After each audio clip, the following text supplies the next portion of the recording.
youngsters from Liverpool, England. The Beatles have held this title for 8 years.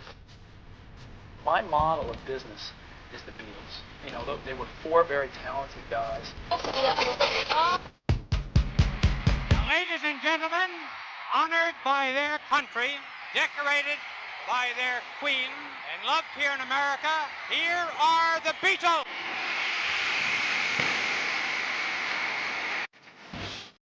Welcome back to the Here, There, and Everywhere podcast. I'm your host, Jack Lawless. In 1965, the Beatles shattered all existing box office and attendance records in show business history when they sold out Shea Stadium to 56,000 fans. No band before them had ever played a baseball stadium, and few believed it could be pulled off. Celebrated Hollywood author Laurie Jacobson describes all the excitement and details of the concert in her new book, Top of the Mountain, The Beatles at Shea Stadium, 1965. Which features hundreds of color photographs and gives a one-of-a-kind account of this monumental event, gathering first-person interviews from dozens who experienced this concert, such as Whoopi Goldberg, Meryl Streep, Stevie Van Zandt, Linda Eastman, Mick Jagger, and more. And here today to talk to us more about this iconic and historical concert is Laurie Jacobson.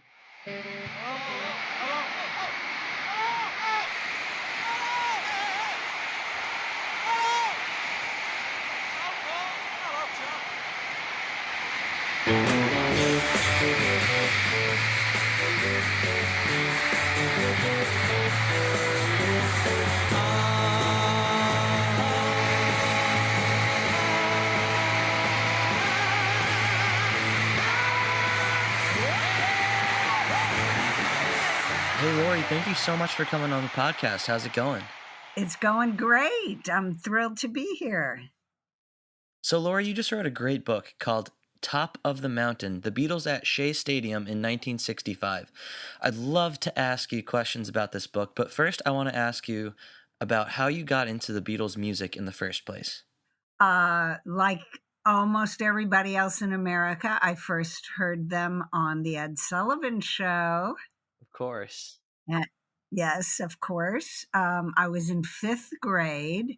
I wasn't quite so sure. You know, it was a real turning point for me because Disney was on at the same time. And so, you know, and I was just at that threshold with my age, you know, do I turn off Disney and go with Ed Sullivan? And forever after that, it was Ed Sullivan because then he had everybody on. And what were your thoughts when you saw them on Ed Sullivan? That Paul was unbelievably cute. And I loved I Want to Hold Your Hand. And I wrote down the lyrics and passed them out at school the next day. And everyone was talking about them. So it was really, you know, it was a big change. It was the change where I think we went from being little girls to little tweens, as they call. And what was it about their music that was so different than contemporary music back then? I have to say, I certainly wasn't buying records yet. The music that I heard was whatever was on the radio when my mom was driving us places. And you know, there were a few pop songs that I liked. I remember Mom actually buying us Rock Around the Clock by Bill Haley and the Comets. And, you know, there were like soft little things like Johnny Angel. And then there were weird little things like Ting Tang Walla Walla Bing Bang. I don't know if that was a big hit where you were, but there were, you know, funny songs that we liked to sing along to. But you know, rock and roll, mom and dad weren't into Elvis, you know, they were more into the Rat Pack. And, you know, so the Beatles were really my first foray into rock and roll for me personally, and the first albums I bought, rushing to the record store the moment they came out. Laurie, can you walk us through how you eventually came to write this book? I know that you were once a stand-up comedy student in the same class as Robin Williams. Is that right? Yes. Yeah, sure. Okay, I moved to Los Angeles in the mid '70s in search of an acting career, and I found my way to a fabulous comedy improv workshop, where went for 7 years alongside Robin and John Ritter and John LaRoquette and Scott Baio for a little while, and all kinds of people passed in and out of that class. And I remember, it was a really hot class, and the people that audited it were amazing. So I remember going to class one day, and Peter Noon was sitting behind me, and and then he joined the class, which we were all flipping out, and he was so modest. I did a scene with him where I worked in every title to every song of his that I could think of, and he was blown away by that. And we were like, "Really? Why are you surprised?" And he said, "Well, noon spells no one." And I thought, wow, I guess it was a little bit of a slump time for him, before nostalgia took over. And, and then another day he brought his friend Dave Clark to audit the class, and I'm like, it was amazing. It was just so, and all kinds of people audited the class. So it was an amazing place to be. And Robin got Mork during that period, but he always stayed in the workshop because that's where you could fail. That's where you could try new things. And that was an incredible home. And I loved that period of time. And during that time, I fell in love with Hollywood history and those who had come before me that I so admired. And I loved going to the places they went. So there I am at Schwab's drugstore. And back in the '70s, you ran into people who held on to their jobs for 30 or 40 years. So there were career waitresses, career maitre d's, the guards at the gates of the studios, and no one had plied those people for their stories. And believe me, they saw it all.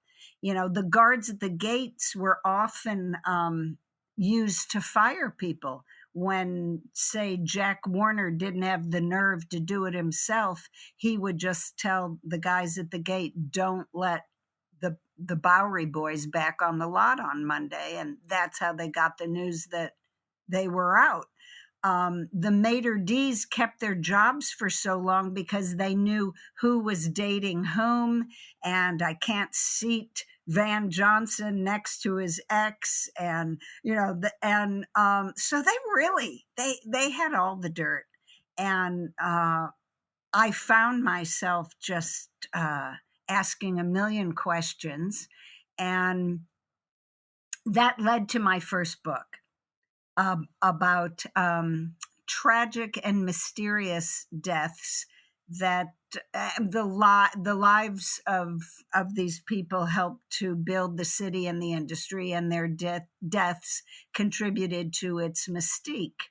And from that, I was hired to write documentaries, and then I started appearing on documentaries, and I was hired by a wonderful producer named Jack Haley Jr. He was the son of the Tin Man from The Wizard of Oz. And talk about stories, man. Jack knew everybody. Here, I'll tell you one of his great stories. he was in college, and his parents at that time were living in New York, and he came home for Christmas, and they were throwing this mad party. You know, they're Irish and they could drink pretty good. And he walks into the apartment, and at the top of the stairs is Frank Morgan, who was in The Wizard of Oz. And he turns to see who's at the door, and he falls drunk all the way down the stairs and lands at Jack's feet. And his father goes, "Son, meet the Wizard of Oz." So he would regale us with these wonderful stories, and through Jack, we worked on a million terrific projects, and I met everybody I ever wanted to meet in Hollywood. It was really wonderful, and I continued to write books about entertainment history, which leads me to Top of the Mountain. There are so many books about the Beatles. I have always been a Beatle maniac. I have always loved them. They changed my life. But I never dreamed I would get to write a book about them. A friend of Sid Bernstein's, Sid produced the Shea Stadium concert. I never got to meet Sid, but his closest friend told me how Sid made this concert happen. And it was such a unique story. One of those could never happen again in a million years stories. And once I had the story, I just ran with the ball. I started looking for people who had attended the concert, and then found out, that Meryl Streep was there, and Whoopi Goldberg was there, and Steve Van Zandt, and Joe Walsh, and the Ronettes, and Marvin Gaye, and Mick and Keith, and just an array of amazing people. And then I started looking for people that worked the event in some way. I interviewed at least one person from every opening act. I talked to security people, agents, promoters, producers, Ed Sullivan's son-in-law, who produced the documentary that was shot that night. And finding out that, like, one of the cinematographers he hired was Gordon Willis, who later shot The Godfather and half of Woody Allen's films. Just amazing people were involved in this one incredible night. So, Laurie, what was the significance of the Beatles performing at Shea Stadium, and why is this one of the most iconic concerts in history? Yeah, why this concert? I'll tell you why. First of all, it broke all attendance records in show business history to that date. Not Elvis, not Sinatra, nobody had played to 56,000 people before, and nobody had been paid $160,000 before. And when you consider that the Beatles only played for 28 minutes, that's a pretty damn hefty paycheck. Sure, yeah. So for those two reasons alone, it's very significant. But the aftermath of the concert was tremendous. First of all, technology woke up the next morning and said, "This is the future," and we failed. We are not ready. Nobody could see the Beatles way out there at second base. They were like little ants, and nobody could hear them over all the screaming, and the Vox speakers that were there that night were a joke. In fact, the documentary that was made was dubbed over by the Beatles, and by the Beatles in studio, and also they took other live performances and used that audio instead of the concert, which Bob Precht, the producer, wanted to use the raw sound from that night. He thought it was great, but Brian Epstein was a real stickler for quality, and he would not allow that. So, okay, so technology, gets ready in a big strap and hurry, because 3 years later is Monterey Pop, and 4 years later is Woodstock, and they were completely ready for that.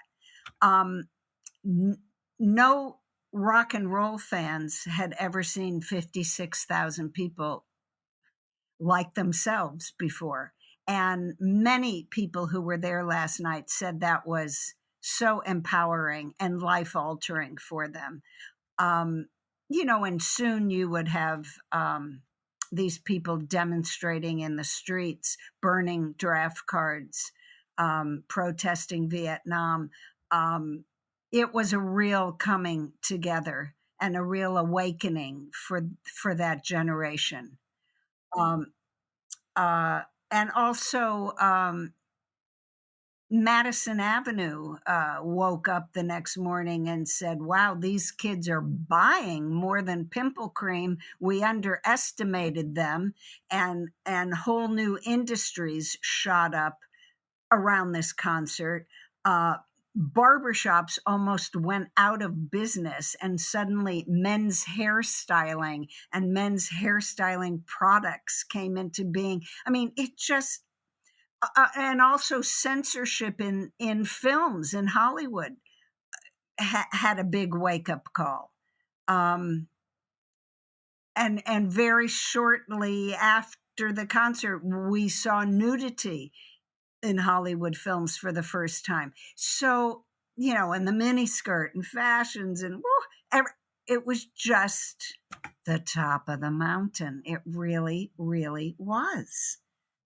You mentioned that the original film was dubbed over. I'm wondering, do you know if the original sound recording of that concert still exists?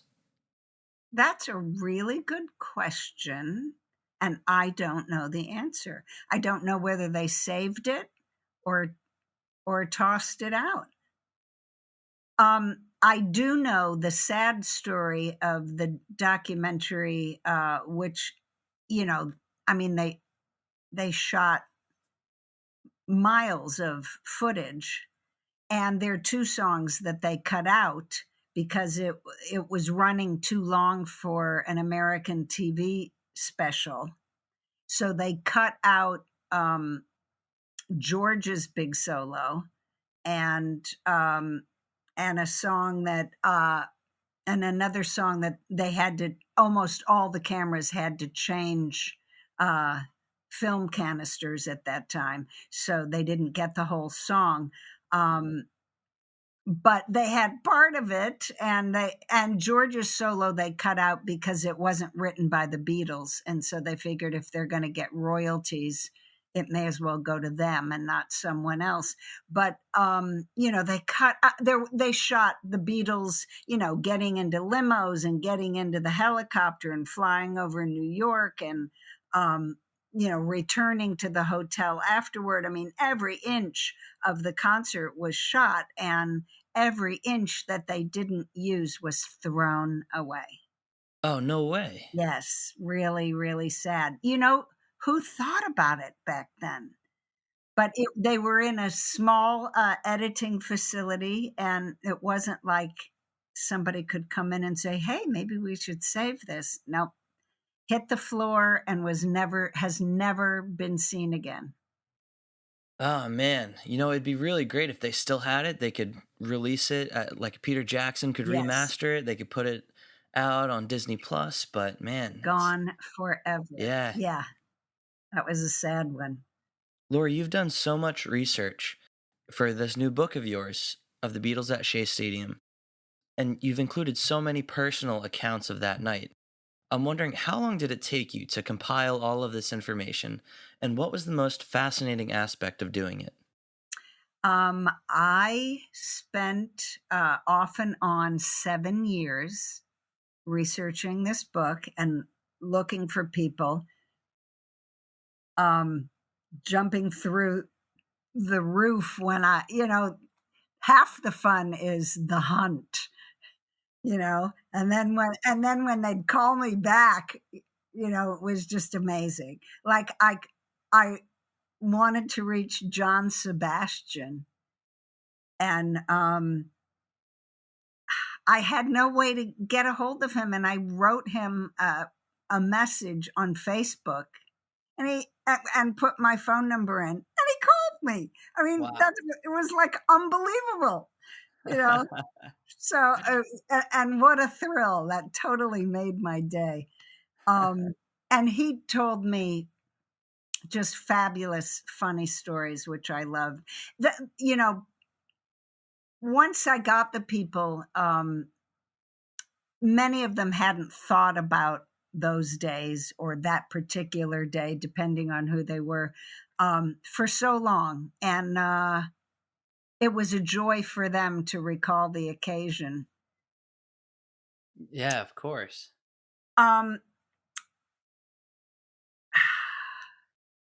The other half of your question was what amazed me about talking to these people, or what surprised me. And there were a lot of things.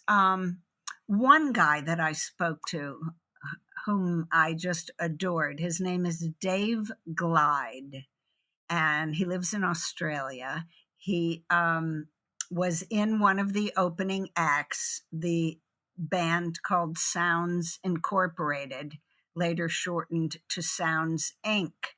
And he went by a different name then. And he said that was because, like the Beatles, people besieged his house and his parents' house. So he used a different name to spare his parents all the fans. But Dave's band was primarily instrumental with a big horn section. And early on, the American rocker Gene Vincent was going to play in London, and they didn't approve his band's work permits, only his. So he's there without a band, and he finds Sounds Inc. somehow, and they back him, and they're fabulous. And he goes back to America and tells everyone, if you go to London, hire this group. So they're playing for all the American acts coming over. And at some point, they go to play Hamburg, where they meet the Beatles. And the Beatles thought they were an American group because they backed all the Americans that the Beatles loved, Sam Cooke and Little Richard and all these amazing people. And so they meet there, and they become very, very good friends. Now, Dave told me that the Beatles were terrible on stage. They had no, they didn't have their act down. They had no physicality. They just stood there and played. This is where they got their chops. And they became really good friends. And when they got back to England, George said to Dave, you got to sign with this guy we just signed with, Brian Epstein. So they do. And from that time on, Sounds Inc. Was very often an opening act for the Beatles. That was for two reasons. They became good friends with them, and they kept their mouths shut about what happened on tour, because the guys all had girlfriends and wives back home, and there were plenty of girls and drugs and sex on the tour. And Dave had a great time on tour with the Beatles, and he wasn't about to spoil that. So he really loved his time there. He told me amazing stories. He was like no holds barred now, because, half of the Beatles are gone, and the other half of the people we're talking about are gone. I asked him if what he felt about Brian Epstein's death, because there's a question as to whether it was suicide or accidental. And Dave felt absolutely positive that it was an accident. Brian had a real dark side to him, and he was heavily involved with pills and liquor, which is a terrible combination. And, people didn't know that pills were cumulative in your system at that time. And, he took a couple of pills and had something to drink and didn't wake up in the morning. But I was so blessed to find these people who would give me the inside dope, so to speak. That George got crabs from the Ronettes, from Ronnie Spector. And, I'm like, oh my God, this is amazing. Wow. And what was the biggest surprise for you to learn while doing all this research? The biggest surprise for me was that I could see the inevitability of the Beatles breakup as early as 1965. I mean, 64 is just the beginning, and they are riding this incredible wave, and they're in disbelief. 65 was their perfect year. By 66, they were really tired of touring. They were tired of playing to audiences that weren't really listening to the music. They were just screaming. They were anxious to get into the studio and try some more experimental stuff, which, clearly they did. By 67, they had Sgt. Pepper's. But 65 was the perfect year for them. However, John, especially, he loved his mates and he loved making music with them, but he was not enjoying being a Beatle. And as a Beatle, he had to do things he didn't want to do. He did not want to accept the MBE from the Queen. He felt a real hypocrite doing that, and eventually sent his back. He didn't want to wear the military style jackets that they had to wear at Shea. He was becoming politically aware. He was becoming the John Lennon who would write Imagine and protest. And he didn't want to wear military. His way of protesting that was that he didn't button his jacket that night, but he was made to wear it because the other three were wearing theirs. And he said every time something like that happened, he had to give up a little bit of himself inside. So he was moving away from being a Beatle, not moving away from his friends, but moving away from being a Beatle.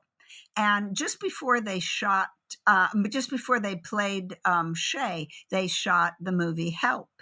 And in one of the scenes in Help, there was an Indian band playing in a restaurant where they were eating in this scene. And for the first time, George heard a sitar. And his mind exploded. What is that? And soon after, he's off on his spiritual path. Ringo gets discovered as an actor during Hard Day's Night. He has the lead in Help. John commented that he felt like an extra in his own movie, that it was all about Ringo, and he felt like it was a waste of time. He'd rather be in the studio, or with his family. But no, he's there skiing downhill and doing silly things. Meanwhile, Ringo's out in front of the drums, and the spotlight is put on him, and he's loving that, and he's being offered more film roles. The Magic Christian with Peter Sellers and all kinds of exciting stuff. So he's looking away from the Beatles and looking toward an acting career. And Paul loved touring. He thought that was the answer to everything. And that's where he wanted to be. He was the real showman of the group. So already they had divergent paths.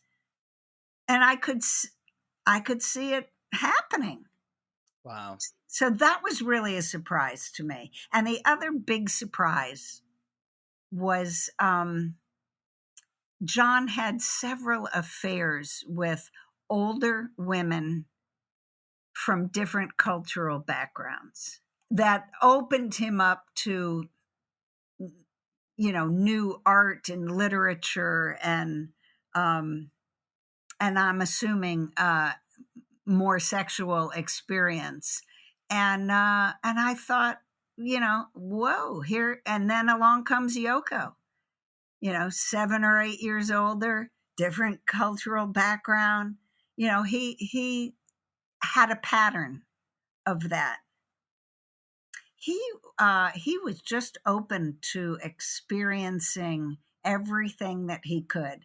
And when Hamburg was a really wild scene with a lot of sex shops and whorehouses and houses for sex that offered whatever you wanted, 3-way, bisexual, homosexual. And, John tried them all. He was up for anything and came crawling home in the wee hours of the morning, drunk and satisfied. So, more so than any of the other three. So he just wanted to taste life on every level that he could. You mentioned before that the Beatles wore military jackets at Shea Stadium, and John decided to wear it unbuttoned. Do you know why they wore them? Did they decide to wear them, or was that Brian Epstein's idea? I would suspect, I know Brian put them in those collarless suits, which were so famous. And suits and ties, come on. They never wore that in Hamburg. They never wore that at the Cavern, in that hot, sweaty, windowless club, So they had their leather jackets and their 50s sort of leather gear for a while. They were not the suit and coat type. Dave Glide, Sounds Inc., they bowed at the end of their act, and Brian saw that and said to the Beatles, I want you to do that. So Brian cleaned up their image a lot. And part of that was, I think, picking out what they wore. So military style was coming in. It was in. Right. So, Laurie, tell us, where can people find your new book, and what kind of information can people expect to discover through it? Well, it's available wherever books are sold. And if your local bookstore doesn't have it, you can certainly get it online at Amazon or Target.com or Barnes & Noble or any of those places. If you would like a signed copy, you can order it through me. My website is my name, Laurie Jacobson, and I am on Facebook and Twitter, where I found you, and Instagram and LinkedIn and all of that. So just private message me and we can make arrangements for you to get a signed copy. And, one lady I'd like to mention, her name is Dawn Michaels. There was a discotheque dancing group that was the first opening act to go on. And I found 3 of the ladies that were in that group. Now, Dave Glide said, oh, when the Beatles went on tour, there was always a girl group accompanying them because usually nature took its course and the girls usually hooked up with somebody on the tour. And, the Beatles stayed away from the fans who were very young usually. And that was, and women they didn't know could be a lot of trouble. Which they weren't looking for. So they played it safe, and either girls were provided for them or there was a girl group on tour. And one of them, Dawn, who was in this group, she was a fantastic dancer, and she was on Hullabaloo and on Broadway, and she backed up a lot, Marvin Gaye and a lot of people.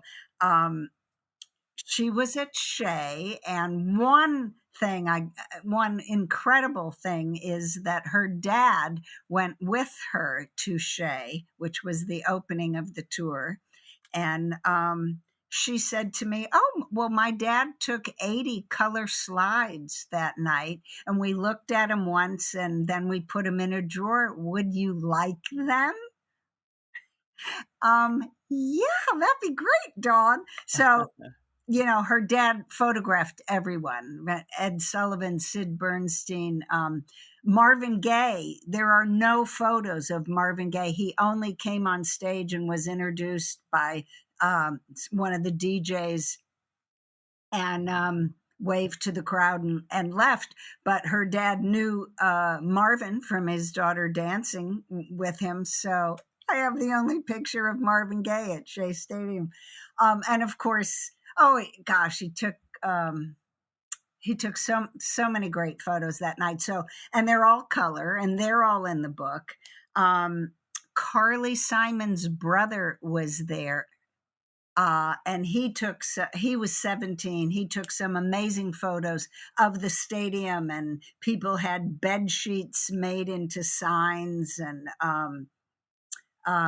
girls screaming and crying, and just really great things that set the scene for the concert. I worked with one wonderful guy, Mark Weinstein. He was also 17. He was determined to sneak onto the field that night. He wore a suit of his that happened to be 4 years old, 3 inches too short and too tight. And, but it was his lucky suit, right? So he laminated a business card from his local radio station, and he had a really nice camera. So he found his way inside Shea, and he kept trying doors, and they were all locked. And finally he finds one that's unlocked, and he walks it through it, and it's full of cops. So he thought, oh, shit, if I run, I'm done, right? So he, quick on his feet, faked a British accent, walked over to the first cop he saw, said he was a friend of George Harrison's and had gotten separated from the group, and he's supposed to be taking pictures, and could you lead me out there? And I think, we knew so little about British people at that time. They took one look at him in that funny suit and thought, yeah, he's British. And they walk him right out onto the field, where he took 60 shots at the edge of the stage, one of which is the cover of the book, and the other 59 are in the book. Another gentleman, George Orsino, sneaked into the stadium, and the door he found that was unlocked was their dressing room. And he walked in. Brian Epstein was terrified about security. Like, if 10,000 people decided to rush the stage, what could he do? Right? So he is terrified something could happen to the boys. And here are these people just walking in, I mean, I found that really hilarious. So George walked into the dressing room, snapped a bunch of photos in there, went out onto the field, snapped more photos out there. So I have his photos in it. Dawn, who I mentioned, the person she hooked up with on the tour was Paul McCartney. And she was with him for the entire tour and for years afterward. She lived in LA, and whenever he was in LA, he called Dawn.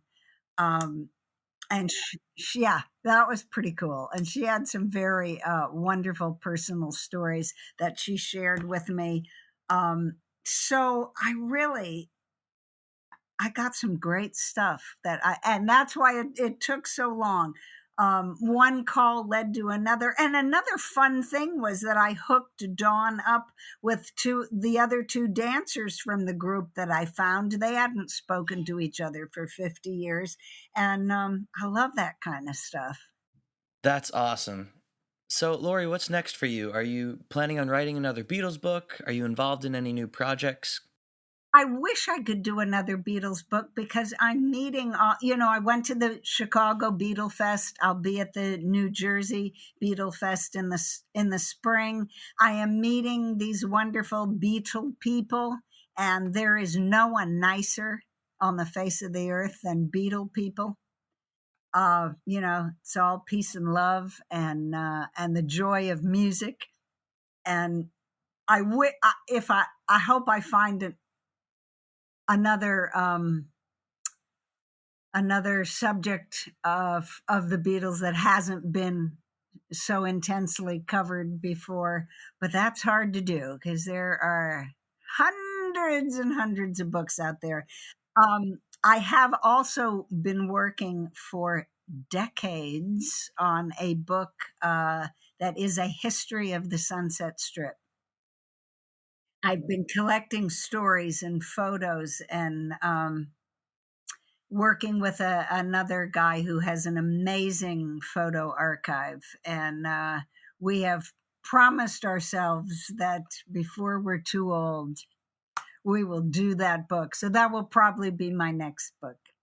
Awesome. Well, Laurie, I'll leave a link to your book and your website in the podcast description so people can go click on that right now. Thank you. I so appreciate that. Jack Lawless, you have like the coolest name ever. Yeah, thank you. Youngsters from Liverpool, England. The Beatles have held this title for 8 years. My model of business is the Beatles. They were four very talented guys.